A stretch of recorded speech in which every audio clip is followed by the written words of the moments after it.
டிங் Tang! யார் வந்துட்டாங்க தெரியுமா? கிடிபெல்ஸ் வந்துட்டாங்க. தைங்கோ குட்டீஸ்களே, உங்கள் மாயாஜால உலகத்தின் கதவு இப்போ திறக்க போகுது. டான்ஸ், சிரிப்பு, சந்தோஷம், சூப்பர் கதைகள் எல்லாமே ரெடியா இருக்குது. அப்படின்னா எல்லாரும் பெரிய சிரிப்போட சொல்லுங்க, கிடிபெல்ஸ் ஸ்டார்ட்!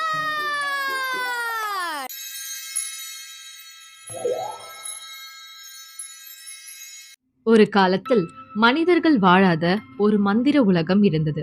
அங்கு ஒளியும் இருந்தது, இருளும் இருந்தது. அந்த உலகத்தை முழுவதும் இருள் மூடியது. அதற்கு காரணம் தீய சக்தி. அந்த உலகத்தின் ஓரத்தில் ஒரு சிறிய கிராமம். அங்கு அருள் என்ற ஒரு சிறுவன் வாழ்ந்து வந்தான். அவன் சாதாரணமானவன் இல்லை. அவனுடைய இதயத்தில் ஒரு ஒளி இருந்தது. அதுதான் தூய சக்தி. ஒரு நாள் அந்த ஒளி அவனிடம் பேசியது. அருள், இந்த உலகத்தை காப்பாற்ற நீதான் வேண்டும். உடனே அருள் ஒரு சிறிய விளக்கை எடுத்தான். அது சாதாரணமான விளக்கு இல்லை. அது அவன் நம்பிக்கையின் ஒளி. அவன் நிழல் மலை நோக்கி நடந்தான். காற்று கூச்சலிட்டது. மரங்கள் அசைந்து பயமுறுத்தின. ஒரு குரல் கேட்டது, நீ இங்கே வரக்கூடாது, திரும்பி போ. அருள் நடுங்கினான். ஆனால் நிற்கவில்லை. அவன் தன் மனதிற்குள், நான் பயப்படுறேன், ஆனா நான் நிற்க மாட்டேன் என்று முடிவு பண்ணினான். நிழல் மலை உச்சியில் தீய சக்தி ஒரு பெரிய இருள் மிருகமாக மாறியது.